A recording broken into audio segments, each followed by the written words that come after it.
গাড়িটা ঢাকা থেকে আসবে পাবনায়, পাবনা এক্সপ্রেস। সন্ধ্যা হওয়ার সাথে সাথে বাতি জ্বলে উঠল।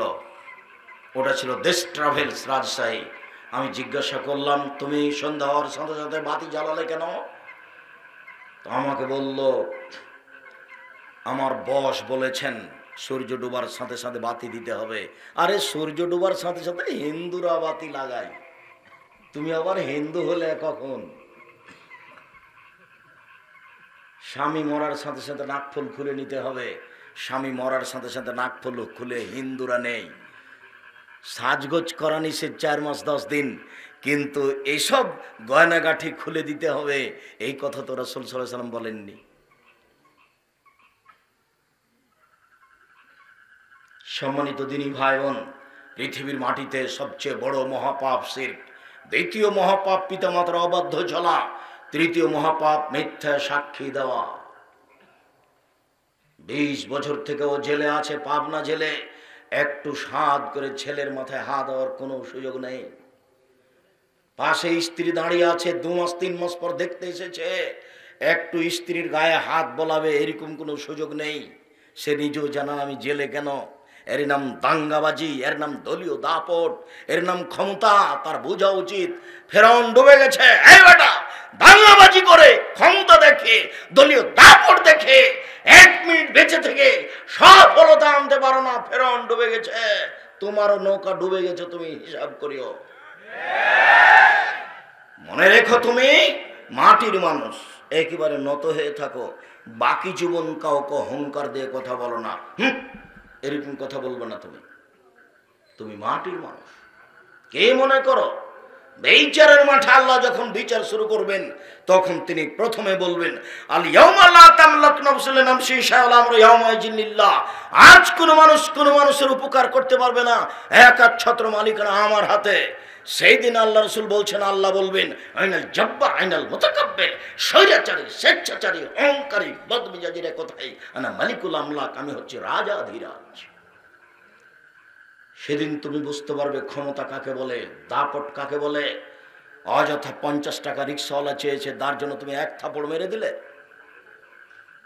একটা অসহায় মানুষকে তুমি এমনিতে এত অপমান করে ছেড়ে দিলে। মানুষকে অপমান করার তোমার এত স্বাদ কেন?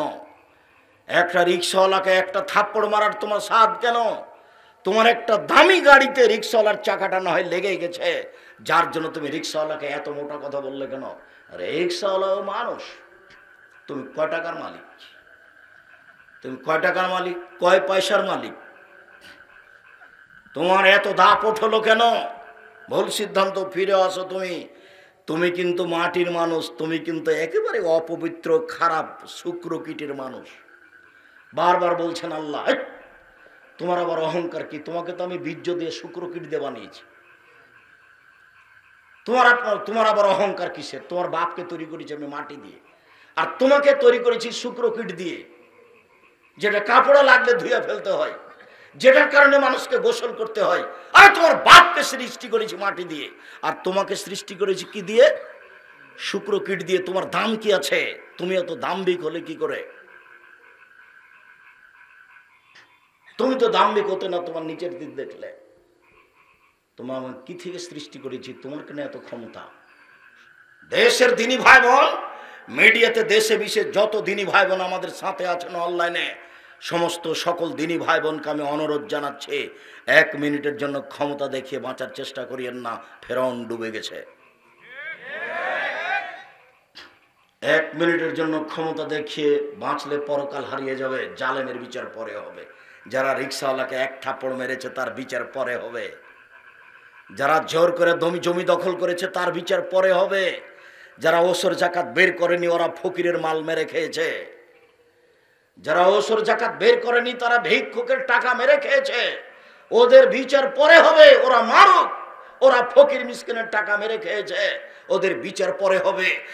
বিচার যদি 1 দিন লেট হয় তাহলে 50,000 বছর, আর যদি 3 দিন লেট হয় তাহলে বিচার দেরিতে হবে 1.5 লক্ষ বছর। ভালো মানুষের বিচারের সময়সীমা 5 থেকে 7 মিনিট। মুহাম্মদ সাল্লাল্লাহু আলাইহি সাল্লাম বললেন, পৃথিবীর মানুষ শুনে রেখো, ভালো মানুষের বিচারের সময়সীমা হলো 1 ওয়াক্ত সালাত আদায়ের সমান। তো মাগরিবের সালাত ধরে নি 7 মিনিট 5 মিনিট, এশার সালাত ধরে নি 10 মিনিট। কথার কথা, এক ওয়াক্ত সালাতের সময় আদায় করতে যত সময় লাগে, তাহলে ভালো মানুষের বিচারের সময়সীমা হলো 5 থেকে 7 মিনিট। আবার যদি একটু নড়চড় হয়ে যায়, আপনার নামটা যদি জালেমের তালিকায় পড়ে যায়, তাহলে বিচার দেরিতে হবে সবার পরে। দেরি যদি একদিন হয় তাহলে 50,000 বছর, দেরি যদি 3 দিন হয় তাহলে 1.5 লক্ষ বছর, দেরি যদি কয়েক মাস হয় কতদিন হবে আমি জানি না, আল্লাহ ভালো জানেন। 1 মিনিটের জন্য পৃথিবীতে জুলুম করে বাঁচার চেষ্টা করিয়েন না। কাউকে ক্ষমতা দেখিয়ে দাপট দেখিয়ে কথা বলেন না। আপনি কিন্তু শুক্রকীটের তৈরি, আপনার বাপ কিন্তু মাটির তৈরি। খুব স্বাভাবিকভাবে জীবিকা নির্বাহ করার চেষ্টা করবেন। যারা ভালো মানুষ তাদের কবর হলো বাসর রাতের সমান। যারা ভালো মানুষ তাদের কবর কি? বাসর রাতের সমান। আমি বলিনি এই কথা, মুহাম্মদ সাল্লাল্লাহু আলাইহি ওয়াসাল্লাম বলছেন যে যখন ফেরেশতা জিজ্ঞাসা করবেন কবরে, যদি উত্তর ঠিক হয় তখন ফেরেশতা বলবেন নাম কানামাতিল আরুসে লাইকুজিল্লাহ বাহালিহি, আরে ঘুমিয়ে যাও বাসর রাতের ঘুমানোর মতো, যাকে কেউ জাগায় না নিজের প্রিয় মানুষ ছাড়া। আরে ঘুমিয়ে যাও বাসর রাতের ঘুমানোর মতো, যাকে কেউ জাগায় না নিজের প্রিয় মানুষ ছাড়া। এইভাবে ঘুমিয়ে যাও। 4 কোটি বছর থেকে ঘুমিয়ে আছে। যখন বিচারের মাঠে উঠবে তখন একটু মনে কষ্ট পাবে, এখনই তো ঘুমালাম, কেন আমাকে বিরক্ত করছে, এইভাবে উঠবে ভালো মানুষ, অথচ 50,000 বছর থেকে ঘুমিয়ে আছে। আর যদি মানুষ খারাপ হয় তাহলে কি হবে? একজন মানুষ জেগে বসে আছে আর একজন মানুষ ঘুমিয়ে আছে, তাকে গমা সাপ দংশন করছে, তখনও ঘুমের ঘরে বাপরে বারে করে চিল্লাচ্ছে আর দৌড়িয়ে যাচ্ছে। আর এই যে পাশে বসে আছে সে দেখতে পাচ্ছে তার শরীরটা কেমন কেমন করছে, ঘুম ভেঙে গেছে। কি ব্যাপার, তুমি এভাবে চিৎকার করছো কেন? আরে গমা সাপ আমাকে দংশন করছিল, বিরাট সাপ, প্রায় 6 হাত হবে, একেবারে লাল রং গায়ের, এভাবে আমাকে দংশন করছে। তাহলে একবারে দেখতে পাচ্ছে নগদ সাপকে, অথচ যে পাশে জেগে আছে ও দেখতে পায় না। এরই নাম কবর। এখন ধরেন যে 50,000 বছর থেকে এইভাবে তার স্বপ্ন চলছে, কবরে এইভাবে তার শাস্তি হচ্ছে।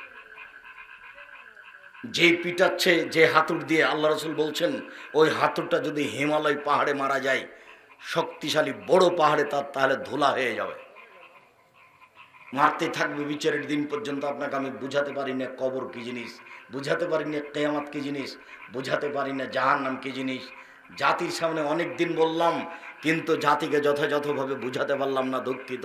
আল্লাহ এমন মানুষ তুমি নিয়ে আসো যাদের কথা জনগণ শুনবে, আর নইলে আমাদেরকে সেই মাপে নিয়ে যাও যাদেরকে আমাদের কথা জনগণ শুনে। জনগণ শুনবে, বুঝবে, এটাই তোমার কাছে চাচ্ছি, তুমি তো পারো। ইন্নাকা আলা কুল্লি শাইইন কাদির, তুমি সর্বশক্তিমান। বলছিলাম সম্মানিত দিনী ভাই বোন, এবাদতের জগতে সবচেয়ে দামি এবাদত সিয়াম। ওমামা বাহিলি রাদিয়াল্লাহু তাআলা আনহু বলেন, আমি আল্লাহ রাসূলকে বললাম মুরনি বে আমালিন, আল্লাহর নবী একটা আমলের কথা বলেন যা দিয়ে আমি জান্নাতে চলে যাব। তখন আল্লাহ রাসূল বললেন আলাইকা বিসসাম ফাইনাল্লাহ মিসলালাহু, তুমি সিয়াম পালন করো। এবাদতের জগতে সিয়ামের সমপর্যায়ের কোনো এবাদত নেই। পৃথিবীর মানুষ শুনে রেখো, কোনোদিনই কোনো এবাদত সিয়ামের সমপর্যায়ের হবে না, কোনোদিনই কোনো এবাদত সিয়ামের মতো হবে না। হজ সিয়ামের মতো না, সালাত সিয়ামের মতো না, কোরআন তেলাওয়াত সিয়ামের মতো না, তাসবিহ তাহলিল জিকির আজকার সিয়ামের মতো না। সবচেয়ে শক্তিশালী ইবাদত দান, দান সিয়ামের মতো না। পৃথিবীর কোনো ইবাদত নেই যেটা সিয়ামের মতো হতে পারে। রাসূল সাল্লাল্লাহু আলাইহি ওয়াসাল্লাম নাকচ করে দিয়েছেন, বলে দিয়েছেন পৃথিবীতে ভিন্ন ধরনের ইবাদত হলো সিয়াম, নফল সিয়াম। আবু হুরায়রা রাদিয়াল্লাহু তাআলা আনহু বলেন, রাসূল সাল্লাল্লাহু আলাইহি ওয়াসাল্লাম বলেছেন আফজালুস সিয়াম বাদা রমাজান শাহরুল্লাহিল মুহররম, রমাজানের পরে সবচেয়ে দামি সিয়াম হলো মুহররমের সিয়াম। রাসূল সাল্লাল্লাহু আলাইহি সাল্লাম মক্কা থেকে মদিনায় আসলেন, মদিনার লোকেরা মুহররমের 10 তারিখে সিয়াম আছে। তিনি বললেন মা জালিয়াম আল্লাযিনা তাসুমুনাহু, এই দিনটা কি গো? তোমরা মহরমের 10 তারিখে সিয়াম থাকো কেন, ঘটনা কি? তখন তারা বলল, আরে এদিন বড় দিন, এই দিনে আল্লাহ ফেরাউনকে সদল বলে ডুবিয়ে দিয়েছেন, এই দিনে আল্লাহ মূসা আলাইহিস সালামকে সদল বলে বাঁচিয়ে দিয়েছেন। ফাসামা মূসা শুকরান, মূসা আলাইহিস সালাম শুকরিয়া আদায় করে সিজদা করেছিলেন, সিয়াম পালন করেছিলেন। আল্লাহ, আমার চোখের সামনে তুমি ফেরাউনকে ডুবিয়ে দিলে, সদল বলে সবাই ডুবে গেল, আর এই কুলজুম সাগরে আমাকে না ডুবিয়ে বাঁচিয়ে দিলে, তো আমি তোমার কি শুকরিয়া আদায় করতে পারি? আমি সেদিন সিয়াম থাকলাম, তাই তো আমরা শুকরিয়া আদায় করতে সিয়াম থাকি। তখন মুহাম্মদ সাল্লাল্লাহু আলাইহি ওয়াসাল্লাম বলেন, আরে শোনো শোনো, না না আউলা হাক্কুম মিনকুম, আমরা তোমাদের চেয়ে বেশি হক রাখি। মূসা আলাইহিস সালামের সুন্নাত পালন করতো শুকরিয়া আদায়ের, তাই তিনি মুহররমের 10 তারিখে সিয়াম থাকলেন এবং সাহাবীগণকে থাকতে বললেন। যেমন তিনি মুহররমের 10 তারিখে সিয়াম থাকলেন আর জনগণকে থাকতে বললেন, তখন জনগণ বলতে লাগলো, বলেন কি উনি মুহররমের 10 তারিখে সিয়াম থাকবো মানে? এটা ইহুদিদের বড় দিন, এটা খ্রিস্টানদের বড় দিন, এই দিনে ফেরাউন ডুবে গেছে, এই দিনে মূসা বেঁচে গেছেন, এই দিনকে তারা বড় মনে করে। আপনি দিন রাত বলছেন ইহুদিদের বিরোধিতা করতে হবে, খ্রিস্টানের বিরোধিতা করতে হবে, আবার আপনি বলছেন 10 তারিখে সিয়াম থাকতে হবে, তাহলে তো তাদের মতোই হলো। আপনি দিন রাত বলছেন ইহুদিদের বিরোধিতা করতে হবে, খ্রিস্টানের বিরোধিতা করতে হবে, আবার আপনি বলছেন মুহররমের 10 তারিখে সিয়াম থাকতে হবে, তাহলে তাদের মতোই হলো। তখন আল্লাহ রাসূল বলছেন, থামো থামো থামো থামো, লাইন বাকাইতা সানাতাল কাবেল লাসমান্না তাসিয়া, আমি যদি সামনে বছর বেঁচে থাকি তাহলে 9 তারিখও সিয়াম থাকবো, 9 তারিখ হবে বিরোধিতা, 10 তারিখ হবে শুকরিয়া। বুঝা গেল না? এই জন্য মুহররমের 2টা সিয়াম, মুহররমের 2টা সিয়াম থাকলে 9 তারিখ কি হবে? বিরোধিতা, 10 তারিখ কি হবে? শুকরিয়া। মনে রাখতে হবে 10 তারিখ কারবালার মাঠে হোসাইন শহীদ হয়ে গেছেন, তার জন্য মুহররমের 10 তারিখে কথা নয়। ফাতেমা কান্দিয়ে কয়, আজ বুঝি হোসাইন কারবালাতে শহীদ হয়।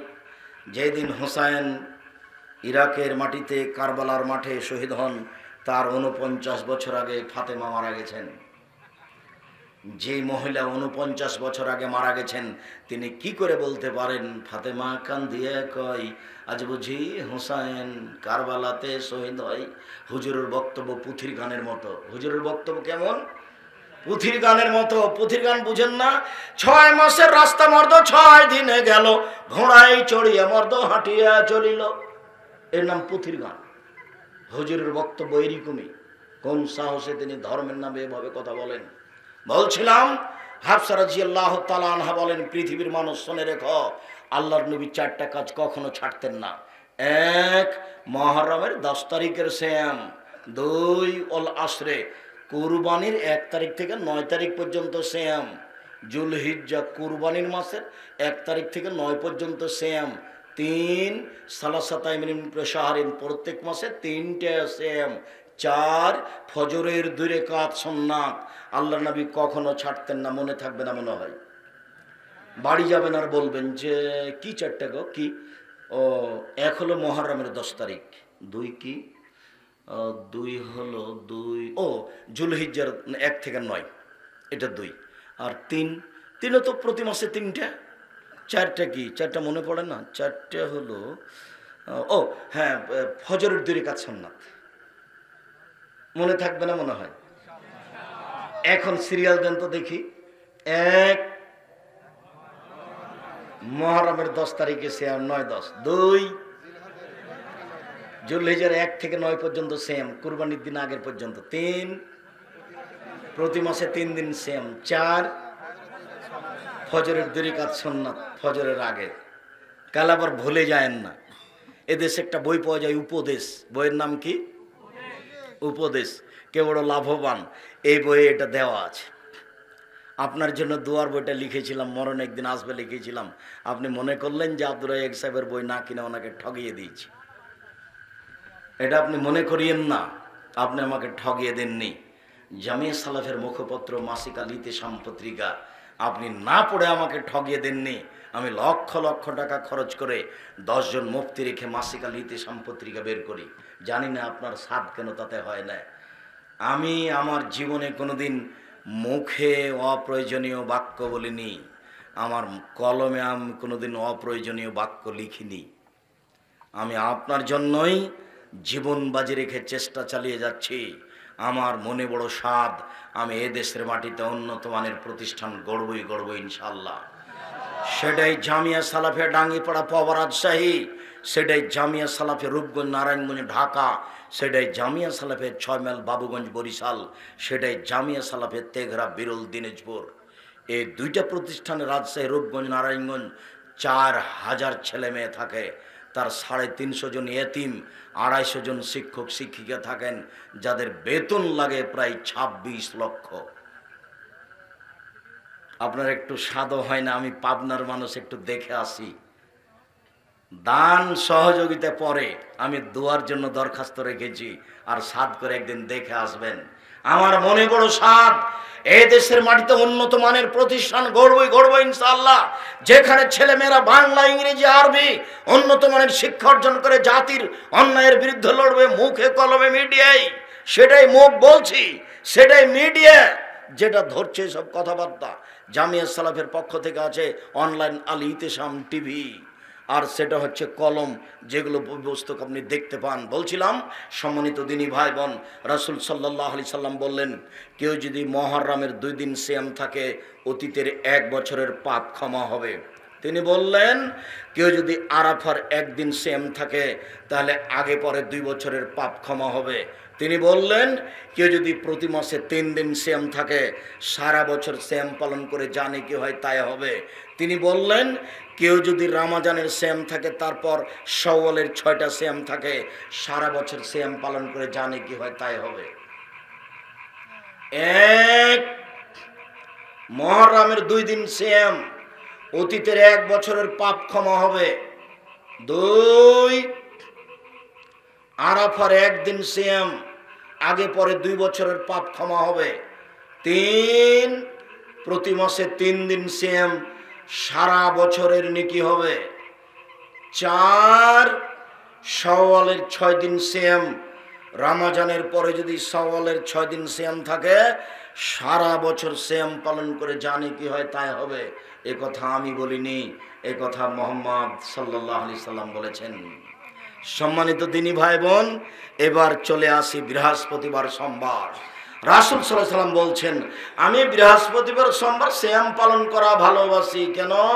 আনা উহিব্বু ইরফালি ওয়া আনা সায়েম। সপ্তাহে 2 দিন রিপোর্ট পেশ করা হয় পাপ নেকি। আমার মনটা চাই যখন আল্লাহর কাছে রিপোর্ট পেশ করা হবে আমার, তখন আল্লাহ দেখুক যে আমি সিয়াম আছি। দেখো আমার রিপোর্টের সময় তুমি দেখো আমি সিয়াম আছি। সপ্তাহে 2 দিন রিপোর্ট পেশ করা হয়, কোন কোন দিন? বৃহস্পতিবার আর সোমবার। আল্লাহ নবী বলছেন, আমার মন চাই, আমি ভালোবাসি, আমার রিপোর্টের সময় আল্লাহ দেখুক আমি সিয়াম আছি। এবার চলে আসলাম শাবান মাসের সিয়াম। আজ 15ই শাবান। কলকারখানা, অফিস আদালত, কোর্ট কাছারি, শিক্ষা প্রতিষ্ঠান সবকিছু বন্ধ। রাতে গোসল করে আতর গোলাপ মেখে দিনে সিয়াম থাকতে হবে। ওসামা ইবনে যায়েদ রাদিয়াল্লাহু তাআলা আনহু বলেন, আগে অনুবাদ বুঝেন, আমি অনুবাদক। ওসামা ইবনে যায়েদ রাদিয়াল্লাহু তাআলা আনহু বলেন, আমি বললাম, আল্লাহর নবী, লাম আরাকা তাসুমু বিশাহরিন মিনাশ শুহুরে মা তাসুমু শাবান। আল্লাহর নবী, আপনি শাবান মাসে যত সিয়াম থাকেন, অন্য মাসে তো তত সিয়াম থাকেন না, এইটা কেন? আল্লাহর নবী, আপনি শাবান মাসে এত সিয়াম থাকেন কেন? আয়েশা রাদিয়াল্লাহু তাআলা আনহা বলেন, শাবান পুরোই সিয়াম থাকতেন, কয়েকটা বাদ শেষের দিকে। উম্মু সালমা রাদিয়াল্লাহু তাআলা আনহা বলেন, আল্লাহ রাসূল পুরো 2 মাস সিয়াম থাকতেন, শাবান ও রমজান। সব বুখারী মুসলিমের হাদিস। আল্লাহর নবী, আপনি শাবান মাসে এত বেশি সিয়াম থাকেন কেন? এবার উত্তর। আচ্ছা দেখি জিজ্ঞাসাটা মনে থাকবে কিনা। জিজ্ঞাসাটা কি বলেন তো? আল্লাহর নবী, আপনি শাবান মাসে এত সিয়াম থাকেন কেন? বলেন তো জিজ্ঞাসাটা কি? আল্লাহর নবী, আপনি শাবান মাসে এত সিয়াম থাকেন কেন? দেখি এবার উত্তর কি হচ্ছে। তিনি বলছেন জাকা সাহারুন, আরে এইটা একটা মাস, মানে রজব ও রামাজান, রজব ও রামাজানের মাঝে, আরে এইটা একটা মাস, রজব ও রামাজানের মাঝে এক ফলোফিয়ার নাস, মানুষ তাতে গা ফেল থাকে, মানুষ হিসাব করতে পারে না। জাকা সাহারুন, এটাই এমন একটা মাস, তোর ফল আমল ইলা রাব্বিল আলামিন, বাৎসরিক রিপোর্ট এই মাসে পেশ করা হয়। অনা উহিব্ব, আমি ভালোবাসি, আইরফা আমেলানা সাইম, আমার যখন বাৎসরিক রিপোর্ট পেশ করা হবে তখন আল্লাহ দেখুক আমি সিয়াম আছি। রিপোর্ট ধরার জন্য আমি এত বেশি বেশি সিয়াম থাকি। আল্লাহ রাসূলের জানা ছিল না সেদিন 15ই শাবান, যার কারণে তিনি কষ্ট করে চালিয়ে যাচ্ছিলেন, প্রায় 15, 20, 25 পর্যন্ত সিয়াম পালন করছিলেন। খালি রিপোর্ট, খালি রিপোর্ট, ধরাই লাগবে, ধরাই লাগবে। তো কিভাবে কিভাবে ভারত, বাংলাদেশ, পাকিস্তানের আলেম ওলামা জেনে নিলেন সেদিন 15ই শাবান। তাই তারা কলকারখানা, অফিস আদালত, কোর্ট কাছারি, শিক্ষা প্রতিষ্ঠান সব কিছু বন্ধ করে রিপোর্ট ধরার জন্য রাতে গোসল করে আতর গোলাপ মেখে 15ই শাবান সিয়াম থাকছেন। মুহাম্মদ সাল্লাল্লাহু আলাইহি সাল্লামের এই নীতি ছিল না। সম্মানিত দিনী ভাই বোন, রাসূল সাল্লাল্লাহু আলাইহি সাল্লামের যে নীতি ছিল সে নীতি আপনার সামনে পেশ করলাম। এমনিতে ইবাদতের জগতে সবচেয়ে দামি ইবাদত সিয়াম। আবার 15ই শাবান সিয়াম কেমন হয়ে গেল? আল্লাহ রাসূল রিপোর্টের জন্য প্রতিদিন সিয়াম থাকতেন। তবে একটা হাদিসে এসেছে 15, অন্তত 1 থেকে 15, মানে 15 পর্যন্ত, 1 থেকে নিয়ে 15 পর্যন্ত সিয়াম পালনের চেষ্টা করতে হবে। 15ই শাবানের জাল হাদিস দিয়ে মানুষকে পাগল করা হলো। জাল হাদিসে বলা হচ্ছে এই দিনে সন্ধ্যার সময় আল্লাহ সপ্তম আকাশ থেকে প্রথম আকাশে নেমে আসেন, এই দিনে 15ই শাবানে। আলী তুমি জানো 15ই শাবান কেমন দিন, কেমন রাত? এই দিনে সন্ধ্যার সময় আল্লাহ সপ্তম আকাশ থেকে প্রথম আকাশে নেমে আসেন আর বলেন, পৃথিবীর মানুষ তোমরা কে কি চাও, যা যে চাইবে তাই দিয়ে দিব। তোমরা কে ক্ষমা চাও, ক্ষমা ভিক্ষা দিব। তোমরা কে রুজি চাও, আমি রুজি দিয়ে দিব। সন্ধ্যার সময় নেমে এসে তিনি এই কথা বলেন, আয়েশা তুমি জানো 15ই শাবান কি? আরে এই দিনে যত মানুষ জন্ম নিবে তত মানুষের তালিকা হয়। আরে এই দিনে যত মানুষ মারা যাবে সবার তালিকা হয়। এই দিনে কে কি রুজি খাবে, 1 বছর কি রুটি খাবে না ভাত খাবে, এই দিনে নির্ধারণ করা হয়। আল্লাহ বলছেন যে এটা নির্ধারণ করা হয় লাইলাতুল কাদরে। লাইলাতুল কাদর 15 শাবানে আছে না রমজানে আছে? আল্লাহ বলছেন সব কিছু নির্ধারণ হয় লাইলাতুল কাদরে। আর জাল হাদিসে বলছে সব কিছু নির্ধারণ হয় 15ই শাবান। আবার একাধিক বুখারী মুসলিমের হাদিস, প্রত্যেক রাতে আল্লাহ শেষে নেমে আসেন, ফজরের পূর্বে নেমে আসেন সপ্তম আকাশ থেকে প্রথম আকাশে। আর এই জাল হাদিসে প্রমাণ হচ্ছে আল্লাহ সন্ধ্যার সময় নেমে আসেন। সম্মানিত দিনী ভাই বোন, আমি আপনাদেরকে 15ই শাবান নয়, শাবানের 1 তারিখ থেকে 15-20 পর্যন্ত, আজ থেকে 10, 12টা, 20টা, 10, 12টা, 15টা সিয়াম থাকার জন্য আন্তরিকভাবে অনুরোধ জানাচ্ছি। 15টা তো হবে না, 8টা, 10টা, 12টা হবে। আপনি চেষ্টা করুন, এর মধ্যে রিপোর্ট হতে পারে আপনি আমার দিনী ভাই। রাসূল সাল্লাল্লাহু আলাইহি সাল্লাম যেভাবে সিয়াম পালন করতেন আপনাকে আমি সেভাবে সিয়াম পালন করার জন্য অনুরোধ জানাচ্ছি। মানুষের জীবনে সবচেয়ে জরুরি কাজ, মানুষের জীবনে ভিন্ন ধরনের ব্যতিক্রম জরুরি কাজ 5 ওয়াক্ত সালাত। মানুষের জীবনে পৃথিবীতে এর চেয়ে জরুরি কোনো কাজ নাই। 5 ওয়াক্ত সালাত নামাজ। মানুষের জীবনে সবচেয়ে জরুরি কাজ হলো হালাল রুজি। মানুষের জীবনে সবচেয়ে জরুরি কাজ হলো কোরআন মাজিদ তেলাওয়াত। মানুষের জীবনে সবচেয়ে জরুরি কাজ হলো দুইজন যেখানে বসে আছে সেখানে না বসা। দুইজন যেখানে বসে আছে সেখানে বসবেন না। ওখানে কারো বদনাম হচ্ছে, তখন আপনি গিয়ে বলছেন ঠিকই বলেছিস, আসলেই খারাপ। তখন আর জান্নাত হবে না। হজ, তাসবিহ, তাহলিল সব গেল, দান খায়রাত সব চলে গেল। তার নাম মানুষকে অপমান করা। আপনি তো ফেসবুকে যা ইচ্ছা তাই লিখে দিলেন। যার জন্য যারা ফেসবুক ব্যবহার করে ওদেরকে আমার দেখলে এত কষ্ট হয়। বোকা মানুষ, কিছুই বুঝলো না, একজন মানুষের বিরুদ্ধে 2টা কথা লিখে দিল। এতে যদি তার মান সম্মানের হানি হয় তাহলে তার হাত ধরা ছাড়া ক্ষমা হবে না। যা হজ করেছে, কোরআন তেলাওয়াত করেছে, সব বিচারের মাঠে বুঝিয়ে দিতে হবে। আপনি কলমই ধরবেন না কারো বিরুদ্ধে, কারো বিরুদ্ধে আপনি মুখই খুলবেন না, আপনি কোর্টেই যাবেন না। যা হয়েছে হয়েছে, বিচারের দিন দেখা যাবে আমার ক্ষতি করেছে, বিচারের মাঠে আমাকে ক্ষতিপূরণ দিতেই হবে, ওর নাম বিচারের মাঠ। সম্মানিত দিনী ভাই বোন, নফল সিয়ামের অনুরোধ জানিয়ে বলছি যে আমরা আপনাদের সম্ভবপর চেষ্টা করি, আমি যে মুখে যেমন ফাঁকি দিচ্ছি না, কলমে যেন ফাঁকি না দিই, এটা আমি চেষ্টা চালিয়ে যাই। মর্মে দিনী ভাই বোন, আমি আপনাদেরকে বলি, তাওজিহুল কোরআন তাফসিরের কিতাব পুরো 3 খণ্ডই শুধুমাত্র কোরআন এবং হাদিস দিয়ে তাফসির করা আছে। জাল জৈব ভিন্ন করা আছে, সহি হাদিস ভিন্ন করা আছে, তার নাম তাওজিহুল কোরআন তাফসির। আপনারা মিন্নাতুল বারী পড়েন, আব্দুল্লাহ আপনারা অনেক সাদের ছেলে, আমিও আব্দুল্লাহর বই পড়ি। আব্দুল্লাহ জাতির জনগণের সাদের সন্তান, আমিও মনে করছি আব্দুল্লাহ জাতির জনগণের সাদের সন্তান হোক, আপনার ছেলেও হোক। আব্দুল্লাহ বিন আব্দুর রাজ্জাক, আপনি তার মিন্নাতুল বারী পড়তে আপনি আগ্রহী, ব্যতিক্রম বই বুখারীর ব্যাখ্যা মিন্নাতুল বারী, আপনি মিন্নাতুল বারী পড়েন, আজও আছেন, নিয়ে যেয়ে পড়েন। তবে আমার অনুরোধ থাকছে অল্প পয়সার বইটাও পড়বেন, সেটা হচ্ছে মাসিক আল ইতিসাম পত্রিকা। 25-30 টাকা বড় কথা নয়। আমি এ দিয়ে জাতির সঠিক আকিদা বেঠিক আকিদা থেকে সঠিক আকিদা নিয়ে আসার জন্য প্রাণপণে চেষ্টা চালিয়ে যাচ্ছি। মাসিক আল ইতিসাম পত্রিকা নেওয়ার জন্য এজেন্ট হবেন, যে আমাকে প্রত্যেক মাসে যেন একটা পত্রিকা দেওয়া হয়। আব্দুর রাজ্জাক সাহেব এত কষ্ট করে লক্ষ লক্ষ টাকা খরচ করে একটা পত্রিকা বের করছেন, 50টা প্রশ্নের উত্তর দিয়ে। এত প্রশ্নের উত্তর দিয়ে এদেশে কোনো পত্রিকা নেই বাংলা ভাষায়। আর আমি একটু 30 টাকা খরচ করে একটা পত্রিকা পড়তে পারি না। আমি আপনার কাছের দিনী ভাই বোন, আমি মনে রাখি যে আপনি আমার খুব কাছের মানুষ, আপনাকে আমি খুব ভালোবাসি আন্তরিকভাবে। অতএব জামিয়া সালাফের জন্য যেভাবে দোয়া করবেন, বই পুস্তকগুলোকে সেভাবে মূল্যায়ন করবেন। জামিয়া সালাফের মুখপত্র পত্রিকা হচ্ছে মাসিক আল ইতিসাম পত্রিকা। জামিয়া সালাফের ডাঙ্গিপাড়া পবা রাজশাহী প্রায় 25 বিঘা জমির উপরে অবস্থান করে। সেখানে একটা বড় মসজিদ আছে 90% জমির উপরে, যার একতলাতে 3000 মানুষ সালাত আদায় করতে পারবে।